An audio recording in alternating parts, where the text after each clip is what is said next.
제가 학생일 때 한국에서 섬기던 교회에서 서해안으로 수련회를 가게 되었습니다. 당시에 예배 시간보다 더 기다리던 시간이 있었어요. 혹시 어떤 시간인지 예상하실 수 있으시겠습니까? 네, 물놀이 시간이었어요. 물놀이 시간. 그래서 당시에 드디어 기다리던 물놀이 시간이 되었습니다. 근데 다 아시는 것처럼 서해안에 특징이 있는데, 첫 번째는 갯벌이 넓어요. 그리고 두 번째는 이 밀물과 썰물 그 차이가 아주 심합니다. 그래서 저희는 해안가에 도착을 했는데 물이 많이 빠져 있는 시간이었어요. 그래서 먼 바다까지 나가서 재밌게 놀고 있었습니다. 그런데 어느 순간 전도사님께서 이렇게 말씀하십니다. 야, 이제 물 들어올 시간이야, 빨리 나가자 라고 하는데, 어느 교회나 이 말을 안 듣는 학생들이 있습니다. 말은 들리는데 어떤 정보도 남기지 않고 그 말이 반대편 귀로 빠져나가요. 아무런 어떤 그냥 소리에 불과해요. 그런 친구들이 있는데, 저와 제 친구만 둘이 이제 바닷가에 남게 되었습니다. 그런데 이젠 재밌게 물놀이를 하고 있는데 어느 순간에 물이 조금씩 차기 시작하는 거예요. 잠깐 시간이 지났다고 생각했는데 처음에는 무릎까지 오더니 나중엔 허리, 이제 가슴빵까지 물이 차게 되니까 마음이 조금 조급해지기 시작했습니다. 그래서 친구한테 그랬어요. 나가야 되겠다. 나가자. 그런데 더 큰 문제가 생겼습니다. 이 해안가가요, 이게 반듯하면 좋겠는데 이 S자처럼 생긴 거예요. 그래서 저희가 이 높은 데서 물놀이를 하다가 가슴빵까지 왔는데 밖으로 나가려니까 물이 목까지 차는 거예요. 그런데 더 큰 문제는 저는 목까지 차니까 간신히 이렇게 손으로 저어가면서 밖으로 나올 수 있었는데, 이 친구를 보니까 이 통통거리며 서 있는 거예요. 통통거리면서. 해서 그때 딱 생각이 들었어요. 아, 이 친구가 나보다 키가 많이 작지. 그리고 또 한 가지는 왜 저렇게 통통거리고 있지라는 생각과 동시에 쟤 저러다 죽을 수 있겠구나 라는 생각이 들었습니다. 그래서 제가 그 순간 어떻게 했을까요? 저도 무서웠지만 제가 몸을 돌려서 그 친구에 다가갔습니다. 그래서 그 손을 잡고 정말로 간신히 물을 빠져나올 수 있었어요. 빠져나와서 이 친구가 한숨을 쉬면서 하는 얘기가, 자신은 키가 작아서 이 물에 섰는데 꼰두발로 서 있었다라는 거예요. 그리고 우리가 파도 칠 때마다 물을 먹게 되니까 이렇게 점프하고 있었던 거예요. 그런데 발끝에 힘이 없으니까 앞으로 나갈 수는 없고, 물이 밀물 때는 이렇게 막 밀려올 것 같은데 밑으로 빠져나가는 물의 힘이 굉장히 셉니다. 그래서 이렇게 힘이 안 가는 거예요. 그래서 앞으로 나가고 싶은데 통통통 뛰고 있었고, 저는 그나마 조금 키가 커서 앞으로 나가고 있는 상황이었어요. 그 친구가 갑자기 저에게 그때 이런 사랑 고백을 합니다. 너는 내 생명의 은인이야. 네. 다행히 이 친구는 우리 자매가 아니라 남자 친구였어가지고 이 친구도 현재 목사가 돼서 열심히 섬기고 있습니다. 무엇이 빛나는 순간입니까? 저의 순발력 맞죠? 운동신경, 그리고 희생전신, 그 학교에서 배우던 살신성인 그 모습이 빛나는 순간이었습니다. 그런데 사실 더 중요한 것이 그 전에 있었습니다. 뭐냐 하면, 쟤 저러다 진짜 죽겠구나 라는 그 판단력이었어요. 판단력. 신앙적으로 좀 더 얘기하면 어떤 행동 이전에 분별력이 있었다라는 것입니다. 내 안에 저 친구 저러다 죽겠구나 라는 확신이 생기니까요, 그때에는 조금 위험해도 제가 돌아가서 손을 잡아줄 수 있었다라는 것입니다. 우리가 이 이야기를 기억하고 오늘 말씀으로 돌아가서 이 본문의 배경을 먼저 살펴보길 원합니다. 이 창세기 13장 내용을 보시면 아브라함과 롯이 베델 지역에 거주하게 됩니다. 정확히 말하면 베델과 아이 사이에 거주하게 됩니다. 그런데 그 땅이 좁고, 그 땅이 좁은데 그들이 가진 소유와 재산이 많아서 그들의 목자들 사이에 다툼이 일어나게 됩니다. 그때 아브라함이 롯에게 이야기해요. 이 눈앞에 보이는 땅이 넓으니 롯, 내가 먼저 좋은 땅을 선택해서 가라. 이 선택권을 주게 됩니다. 그래서 롯은 어디를 선택하게 됩니까? 물이 넉넉하고 눈에 보기 좋았던 요단 지역을 선택하고 그곳으로 이동하게 됩니다. 아브라함을 떠나게 됩니다. 그런데 중요한 말씀이 이어지는 창세기 13장 14절부터 18절까지 말씀에 기록되어 있습니다. 우리 그 말씀을 조금 길지만 처음부터 다 같이 읽어보도록 하겠습니다. 시작. 롯이 아브라함을 떠난 후에 여호와께서 아브라함에게 이르시되, 너는 눈을 들어 너 있는 곳에서 북쪽과 남쪽 그리고 동쪽과 서쪽을 바라보라. 보이는 땅을 내가 너와 내 자손에게 주리니 영원히 이르리라.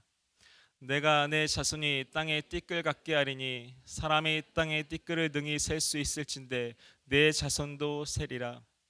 너는 일어나 그 땅을 종과 횡으로 두루 다녀 보라. 내가 그것을 내게 주리라. 이에 아브라함이 장막을 옮겨 헤브론에 있는 마므레 상수리 수풀에 이르러 거주하며 거기서 여호와를 위하여 제단을 쌓았더라.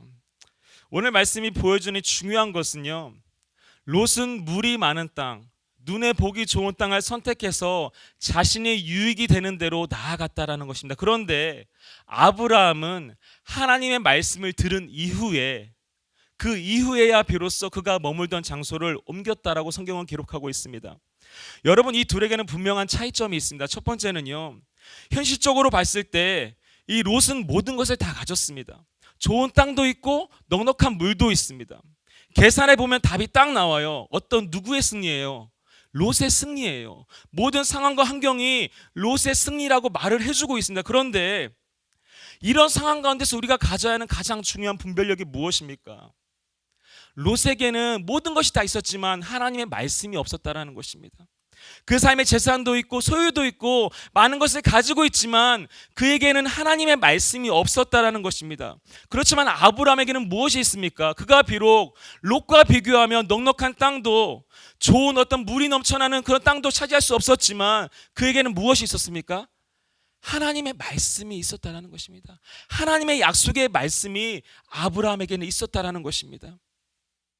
우리가 이 말씀을 잘 생각해 보면 이 차이점이 바로 오늘날 세상과 우리의 차이점임을 알게 됩니다.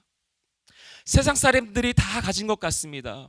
수많은 것을 누리는 것 같습니다. 그런데 그들에게는 무엇이 없습니까? 하나님의 말씀이 없었다라는 것입니다. 아주 화려하고 자신이 승리한 양 떵떵거리며 이 땅을 살아가지만 그들의 삶에는 말씀 되신 예수 그리스도, 생명 되신 예수 그리스도가 없는 삶을 오늘도 살아가고 있다는 것입니다. 우리가 그것을 볼 수 있길 원합니다. 그러면 어떤 마음이 들어야 돼요? 아, 쟤 저러다 진짜 죽겠구나. 쟤 저러다 진짜 죽겠구나. 이 마음이 우리 가운데 나타나야 된다는 것입니다. 그러나 우리 믿는 자들은 어떻습니까? 비록 좋은 땅도 넉넉한 물도 없습니다. 그렇지만 세상이 보기에도 바보 같습니다. 그렇지만 우리는 하나님의 약속의 말씀을 가진 사람들이라는 것입니다. 우리는 예수님의 은혜로 말미암아 구원을 보장받은 사람들입니다. 생명 되신 예수님이 우리와 함께 하시고 때에 따라 돕는 은혜로 우리를 지켜주시고 보호하신다는 것입니다. 이것을 믿는 우리가 세상을 바라볼 때 어떤 마음을 가져야 되겠습니까?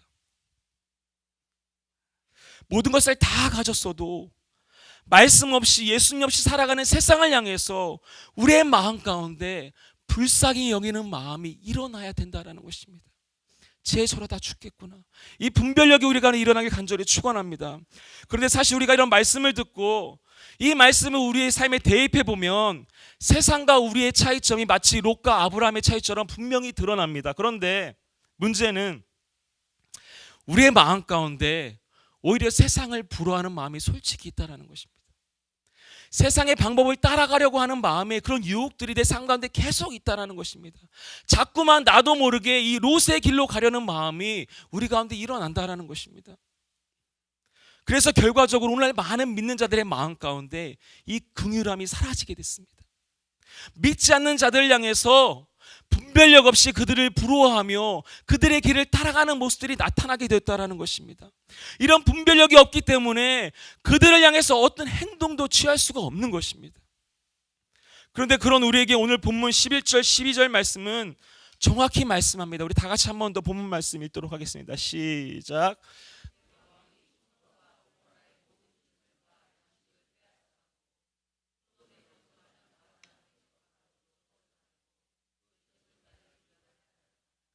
오늘 본문 말씀이 정확히 보여주는 것은 롯의 길로 가는 자들의 최후가 이렇다라는 것입니다.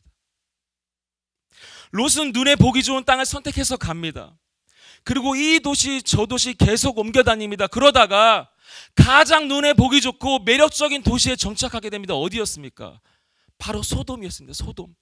성경 창세기 13장 13절 말씀합니다. 소돔 사람은 여호와 앞에 악하며 큰 죄인이었더라. 죄로 대표되는 그 도시에 롯이 결국은 그 도시에 자리 잡고 그 도시에 머물렀다라는 것입니다. 그런데 오늘 말씀의 배경을 다시 한번 살펴보면 이 소돔에 속해 있던 남부 가나안, 남부 5개 도시, 그리고 북부 엘라만 그돌라오메를 중심으로 한 4개 도시가 전쟁을 하게 됩니다. 이 전쟁 가운데서 소돔에 속해 있던 이 도시들이 다 완전히 패하게 돼요. 그러면서 롯도, 소돔에 있던 롯도 그가 가진 모든 재물을 다 빼앗기가 되고 그 자신마저도 뭘로 잡혀가요? 포로로 잡혀가게 되었다라는 것입니다. 여러분, 이것이 바로 세상의 결과입니다. 세상의 결과.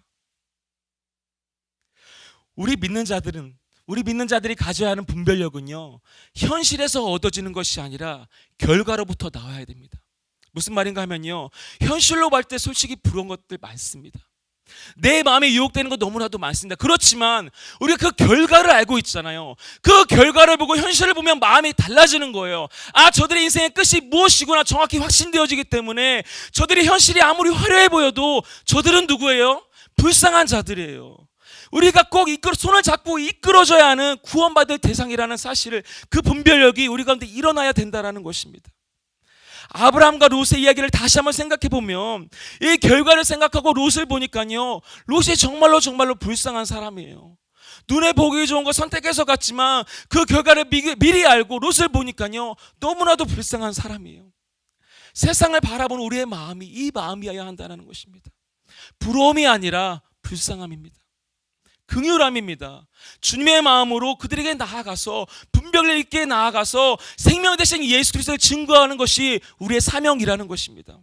아브라함 생각해 보세요. 좋은 땅 차지할 기회도 먼저 주고 마치 실패할 것 같습니다. 그렇지만 그가 말씀을 가진 자로 살아갈 때 주님께서 아브라함을 포기하지 않으세요. 모든 사람이 아브라함을 봤을 때 좀 상황이 롯보다 좋지 않다라고 생각했을지 몰라도 하나님께서 그런 아브라함, 말씀을 가진 아브라함을 붙잡아 주세요. 포기하지 않으세요. 그리고 아브라함을 통해서 롯같이 어리석은 영혼을 구원하는 도구로 사용하신다라는 사실입니다. 저와 여러분이 세상적인 기준에서 아무것도 없어도 우리 가운데 주의 약속의 말씀이 있고 예수 그리스도의 생명의 그 값주고 사신 은혜가 있다면 그 주님께서 우리를 끝까지 책임져 주신다는 사실입니다. 그리고 우리를 통해서 주님께서 일들을 이루어가기 원하세요. 어떤 일이요? 롯같이 어리석은 자들을 향해서 구원의 손을 내미는 일, 그 주님의 사명 가운데 우리를 쓰시고자 한다는 사실입니다. 할렐루야. 우리가 이 분별력을 가지고 사명감을 가지고 영혼 구원한 일에 힘써야 된다는 것입니다. 제가 물에서 통통 튀고 있는 그 친구를 보면서 잘 놀고 있구나, 수영 잘하나 보다, 아직 살만하구나 생각했으면 제가 다가가지 못했을 거예요. 그런데요, 딱 보니까 그 결과가 뻔해요. 저러다 죽겠구나. 그러니까 나아가는 거예요. 내가 조금 위험해도 힘들어도 내가 혹시 같이 죽을지도 몰라도 그래도 내가 가서 손을 잡아주는 거예요. 이 분별력이 우리 가운데 일어나길 간절히 축원합니다. 다 아는 것처럼 얼마 전 저희 아내가 교통사고를 당했습니다. 근데 제가 그 당시에 뭐 하고 있었냐면 집에서 자고 있었습니다. 왜요? 상황 파악이 안 되니까. 죄송합니다. 새벽에는 감정이 이렇게 메말라서 안 늘 줄 알았는데 자고 있었어요. 모르니까. 맞죠? 근데 이렇게 자고 있는데 전화가 와요. 전화가 오는데 좀 자르겠습니다. 어쨌든 아내가 사고 났다는 소식을 알게 됐어요. 그럴 땐 제가 계속 잤을까요? 제가 가만히 있었을까요? 아니요. 상황 파악이 되니까 뛰쳐나갈 수밖에 없는 거예요. 우리 주변의 영혼들 너무나도 많습니다. 그들의 상황 파악을 해야 돼요. 민자들의 분별력을 가지고 나가야 됩니다. 자고 있으면 안 돼요. 우리 안에 그런 분별력이 일어나기로 한다. 그래서 나를 통해서 그 영혼이 살아야 돼요. 우리에게 붙여진 영혼들 나 아니면 저 사람 구원받을 수 없다라는 제 죽는다라는 그 마음이 우리 가운데 일어나야 된다라고요. 오늘의 말씀이 보여주는 게 그거예요. 롯과 아브라함의 차이가 무엇입니까? 말씀을 가진 자가 모든 걸 다 가진 그 자에게 가서 그 말씀을 전해주는 것입니다. 오늘 본문 말씀은 아니지만 14절 말씀 보시면 아브라함이요 자신의 집에서 기우고 킬린 자를 데리고 누구를 데리러 가요? 누구를 구출하러 가요? 롯을 구출하러 가요. 롯이 아브라함을 구출하는 것이 아니라 그에게 재물을 나눠주는 것이 아니라 오히려 아브라함이 롯을 구하러 간다라고요. 상황 파악이 딱 돼요. 롯이 잡혀있구나, 사로잡혀 있구나, 포로가 되었구나. 그 상황 파악이 딱 되니까요, 아브라함은 자신이 위험함에도 불구하고 그 롯을 구하러 가요. 이게 오늘날 믿는 자들의 마음이 되길 간절히 축원합니다. 상황 파악 잘하고 분별력 있게 나아가서 주변에 믿지 않은 영혼들에게 가서 그들을 구원하는 그 사역 가운데 우리가 헌신하길 간절히 축원합니다. 병원에 도착해서 저희 아내가, 제가 늦게 도착했어요. 저희 아내가 저 보면서 처음 한 말, 왜 이렇게 늦게 왔어? 이 말 정말 우리가 듣지 않길 원합니다. 세상의 영혼들 향해서 늦게 가서 왜 이렇게 늦게 왔어? 나 죽을 뻔했어. 무서웠잖아. 이런 말 듣지 않길 원합니다.